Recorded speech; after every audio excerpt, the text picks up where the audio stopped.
Hope everybody's doing okay. I've been feeling bad the last about a week, specifically the past 3 or 4 days, but to me it was important to try to get this out. Hopefully I can edit it within the next day or two. I want to talk about someone that's extremely important in the false belief system that the world believes in now, and that the education system, so-called, forces down the throat, and one of the reasons why we have this. I want to talk about the so-called martyr for science, Giordano Bruno, and we're going to come to the conclusion if he was actually a martyr for science or a martyr for something else. Now, a lot of times nowadays you hear the word martyr thrown around a lot more than it should be. I'll give a few examples. But first, a martyr is somebody that gets killed because of their beliefs and because they're standing firm on it. It's not somebody that just has some controversial takes on something and gets killed because people don't like them. So we're going to go through four false martyrs at first. First, we're going to go back to Hypatia of Alexandria. Now, I don't know how many people know about this woman. Supposedly, the school system talks about her, but they tell you the exoteric version of Hypatia. They tell you that she was the last librarian of Alexandria, and that she was the leader of the Platonic school in in ancient Rome, I believe, before she got killed, and she was a disciple of the magician Plutarch.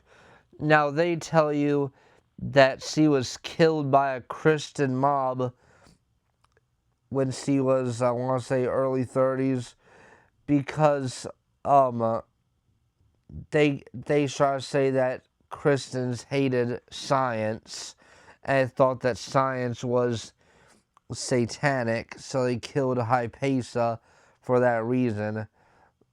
But that's not the case at all. That story was made up by a atheistic soap salesman in 1906. The actual story of Hypatia is, yes, she was the leader of the Neoplatonic school, and she did teach the highest philosophical secrets to the people that was initiated to the highest level. But the way she died is very different, and she's not an actual martyr. The exoteric Hypatia, they say, was led by a Christian lector named Peter, and a giant mob dragged her out in the street, murdered her, stripped her of her clothes, and basically mutilated her in the street and left her there. But what actually happened was she was getting to the point where she got so popular that the Pope walked by and saw that there was hundreds to thousands of people standing outside, and he basically asked, "What are you all doing here?" And they said, "We're waiting for God to walk out." So I think it's not really to be disputed if she was a genius or not, but anyways, then the Pope ordered her assassination. That's not a martyr. Now let's go to fake martyr 2, Joseph Smith. Joseph Smith got put in jail for hiring a mob to destroy a printing press because he didn't like the way they were speaking about him. That's a fake martyr. And then when he tried to escape prison. Someone smuggled him in a pistol. He shot the person inside, then somehow jumped down the window, and then the story is said that it was Masons that killed him because a lot of the Masonic rituals was put into the Mormon church because Joseph Smith was a Mason. Then he stole a lot of the rituals and put them in the church. Because a lot of witness accounts say that when he died, he did the Masonic grand hailing sign of distress. You know, that stupid thing where they put their hands up like that, and then they say, something about the widow's son and all that nonsense. False Martyr 3, Martin Luther King. His father and his grandfather was involved with the Freemasons. I believe it was his grandfather who was a 33rd degree in the Prince Hall Mason Lodge, and he was going to be made an honorary Mason as well. And no, I don't have anything positive to say about him because he was not really somebody that cared about equal rights. He used that facade to get to where he wanted to be. If someone thinks that opinion is racist, then they're being ridiculous. I'm in no way racist against anybody, but I will always call it how it is. And sorry, he was not a martyr. And the newest martyr we have, well, the newest fake martyr we have that people claim is a martyr is Charlie Kirk. Charlie Kirk is in no way, shape, or form a martyr. If he was even killed. There's a documentary called "It's Worse Than What You Think," Charlie Kirk edition. It's about a 4-hour video of showing many different perspectives and different reasons why he could have just been replaced. And when people ask me about him, I don't even say he was killed. I just say he was removed from the situation. And people that actually investigate him, he's not a good person. He was basically a Nepo baby. He was involved with the Freemasons. The whole thing was, I don't know what the goal was of it, but it was all a facade. He either probably got off behind the scenes or he's still alive. His killer, Tyler, ain't the real killer because he want to be at Dairy Queen like 20 minutes later. It doesn't even make sense. And also Tyler is the name of someone who protects the door in a Masonic lodge.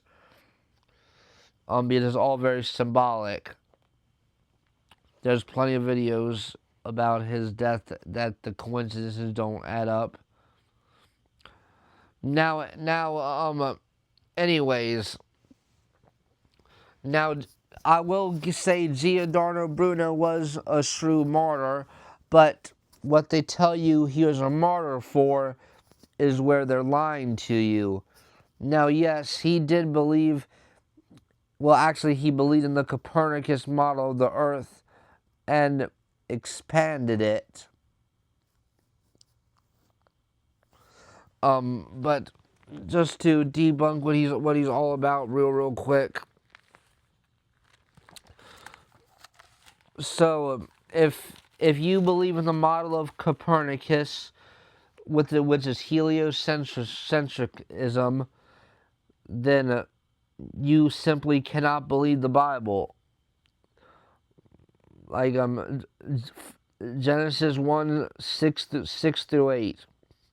Then God said, "Let there be a firmament in the midst of the waters. Let divide the waters from the waters. Thus God made the firmament and divided the waters which were under the firmament from the waters which were above the firmament. And it was so. And God called the firmament heaven. So the evening and the morning were the second day. If the model of Copernicus, Spinoza, Einstein, all those scientists was correct, then the Bible can't be right. Only one can be right, and I'm not gonna go on and on about debunking space. Eventually, I'll make a video about it. I want to make a video about everything, but if you want proof, I would go look up a video. Sometimes not on YouTube because it gets removed a lot because it tells too much truth. Go on Rumble and just look up what in the world happened. It's over an 8-hour documentary.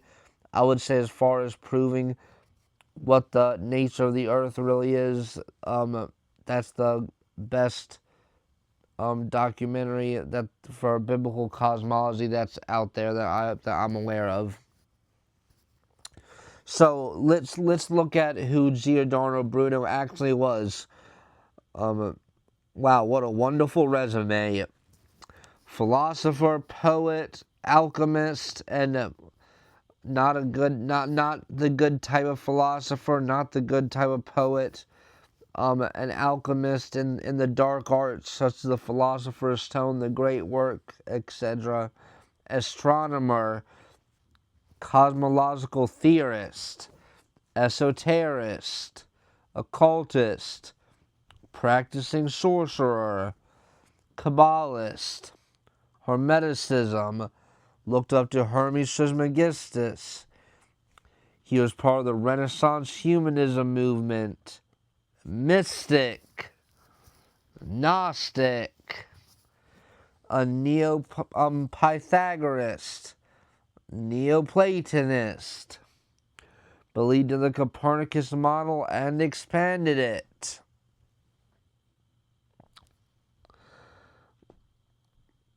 So now let's get into why he actually got executed by the Roman Catholic Church.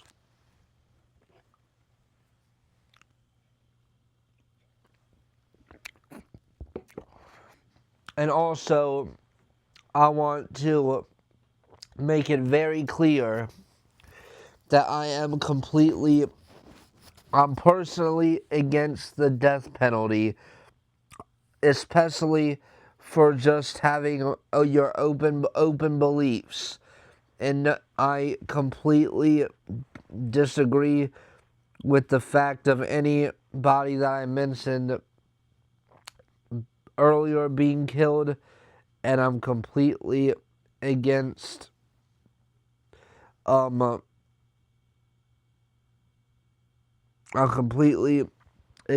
Giordano Bruno's execution when he got burned at the stake. But this is the proper definition of a martyr. But this is what really got him in hot water. If it was just the theory about an endless universe, then and planets and all that, then he probably would have been okay. He denied Mary's virginity. He was also a Rosicrucian, magician, a divinator. He also made the claim that Jesus was not the Son of God, and he denied the deity of Jesus Christ completely. Instead, he wrote that Jesus was a rather talented magician. And worst of all is he believed that Satan was destined to be redeemed. So that's to tell you, that's to really be all it needs to understand why he would have got executed in this period of time by the Roman Catholic Church, because this is around he was executed in 1600. The year 1600. He was born, I think, in 1549. So back then, all this was still happening. Now, a lot of people will say that he was pantheistic, and some say that it was pandeism, but in my personal opinion, I would say that it was panentheism. And the difference is that pantheist believes that basically that God is not a specific spirit or a person like Jesus Christ, but God is basically a force that exists in everything. Like God is in the tree, God is in the ground, God is in every leaf, every snowflake, every river, and the presence of God is everywhere. But the way pantheists believes it, which is the way the Hindus believe it, they believe that God is a force, basically, but they call it Brahma, but they're not monotheistic whatsoever. They'll try to twist it to make it seem like they are, but that's absolutely not the case. And then pandeism is a combination of pantheistic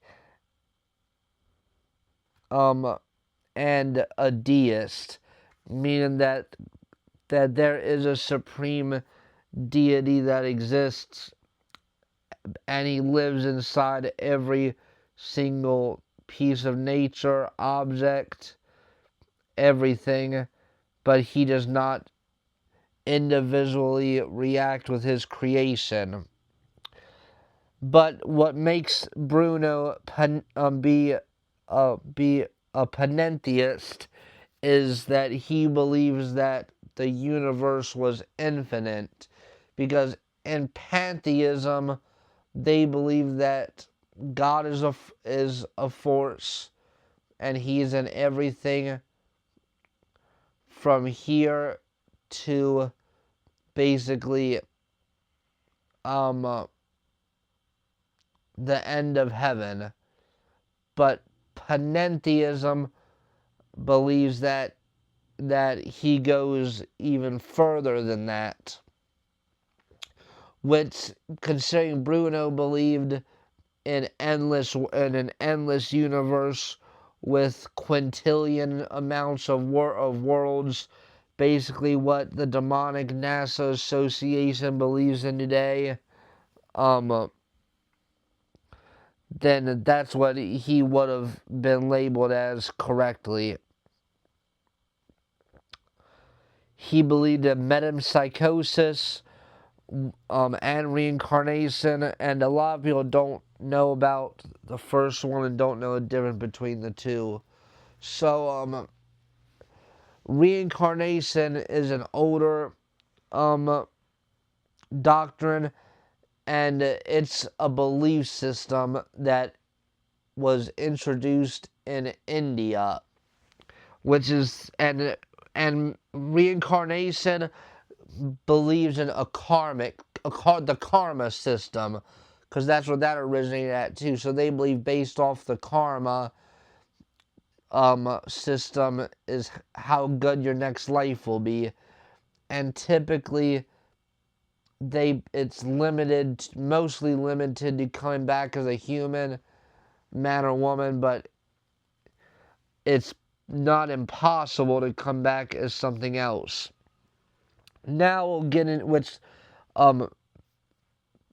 reincarnation is complete nonsense, by the way. Now we'll get into metempsychosis.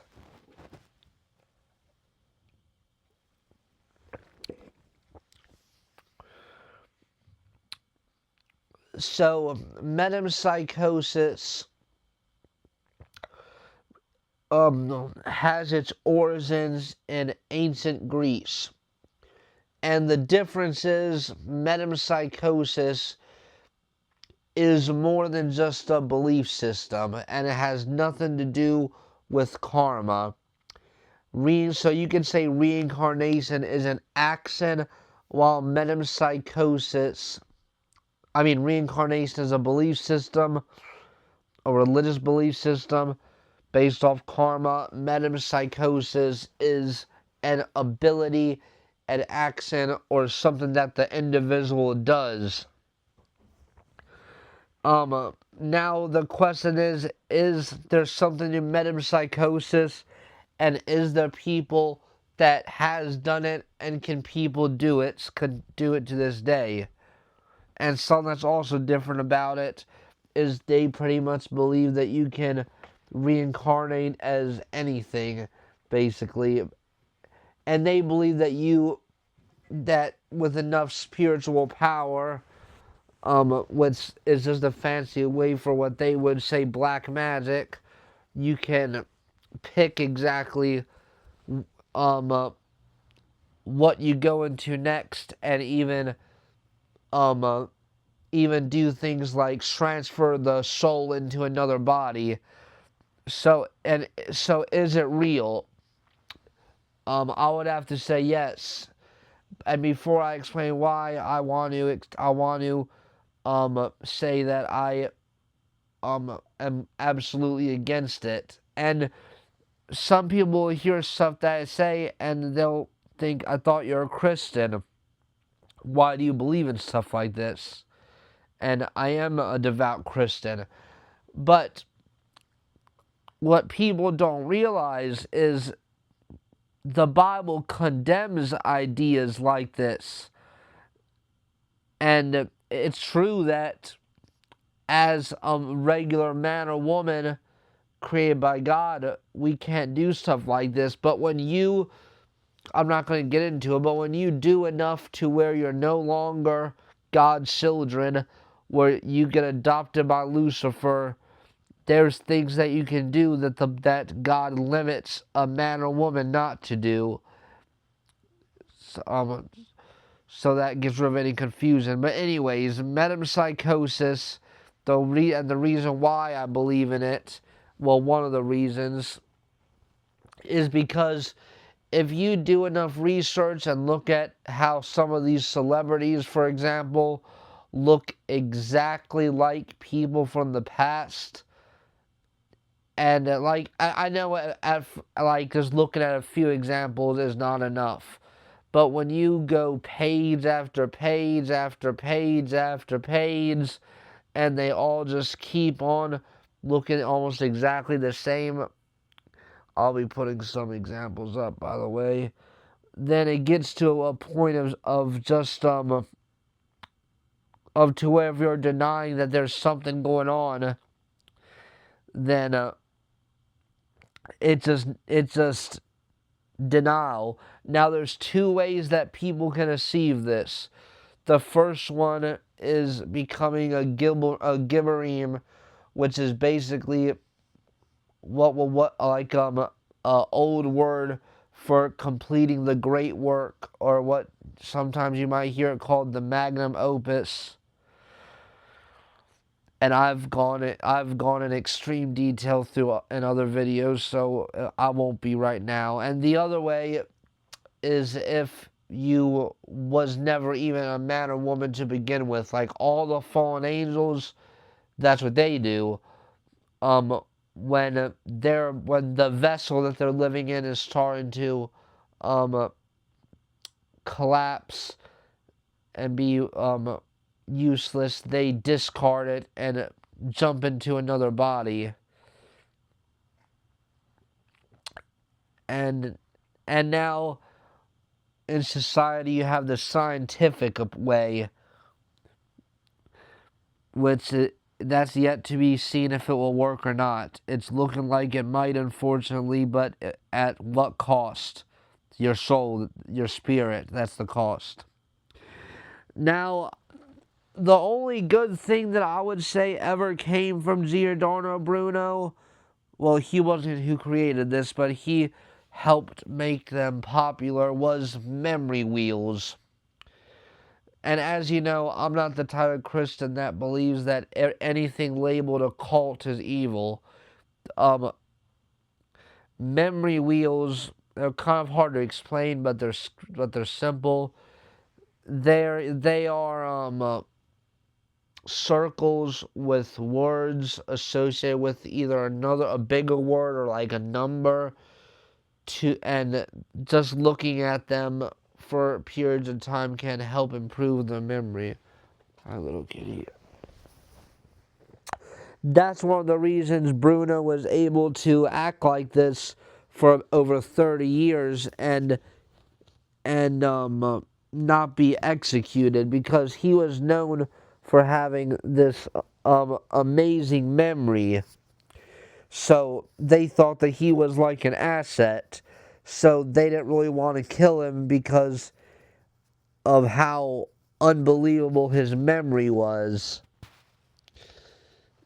And speaking of memory, and for anyone that thinks that they burnt themselves out on marijuana, which is sorcery, by the way, pharmakeia, look it up, or acid or LSD or different psychedelic drugs or antidepressants that destroy the memory through spiritual exercises, specifically the pineal gland, giving your life to Jesus Christ, being baptized, speaking in tongues, spiritual discipline. You can regain a better memory than you ever had before. Matter of fact, a while back, scientists used to believe in neuroplasticity, meaning that you could actually regain all those brain cells and even get more than you originally had. And to add to this guy's resume, he was also a priest. So this is an example of somebody that unfortunately, like, I'll call something real when it's real.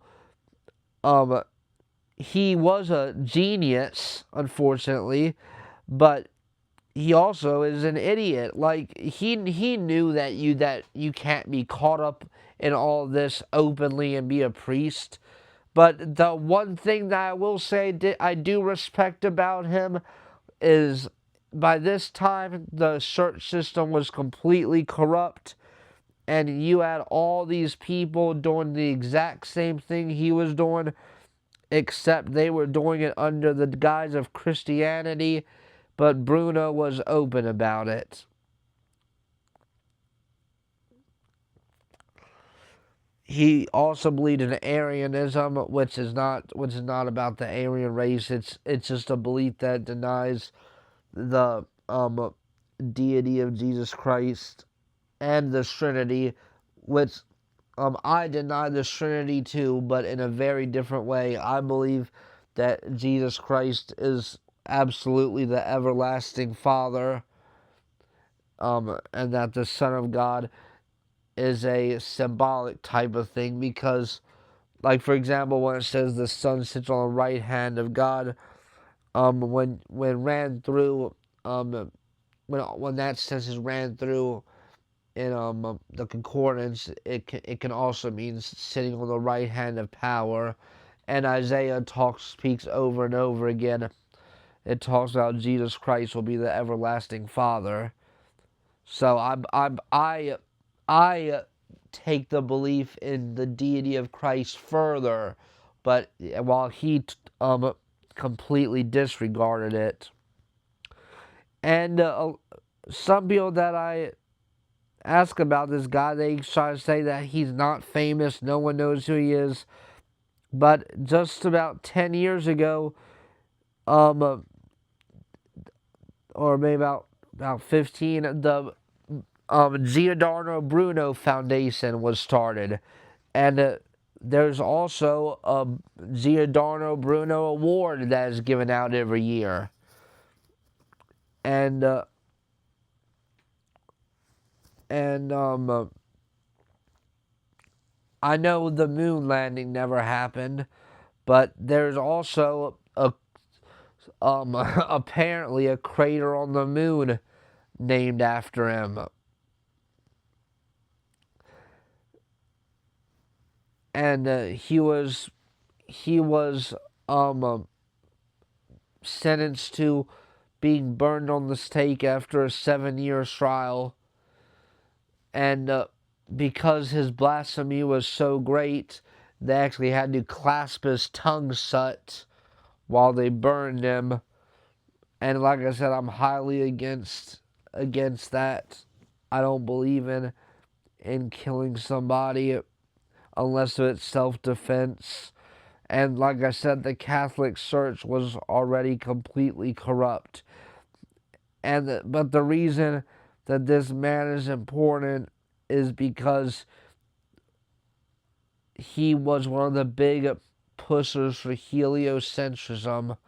And people like Helena Blavatsky spoke highly of him and said he had the spark of Prometheus in him. Manly P. Hall spoke highly about him. Aleister Crowley spoke highly about him. And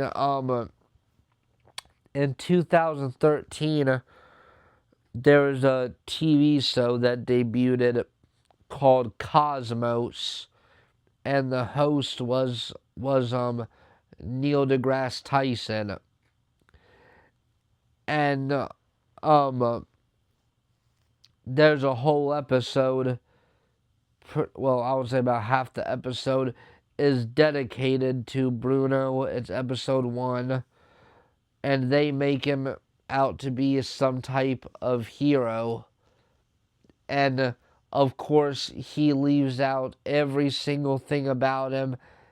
He leaves out the fact that he was a sorcerer, an occultist, a Kabbalist, alchemist, and he leaves out everything bad except the belief in an infinite universe. And they try to say that he was hundreds of years before his time. I'll try to get the next video out soon. I hope you all have a good rest of the night.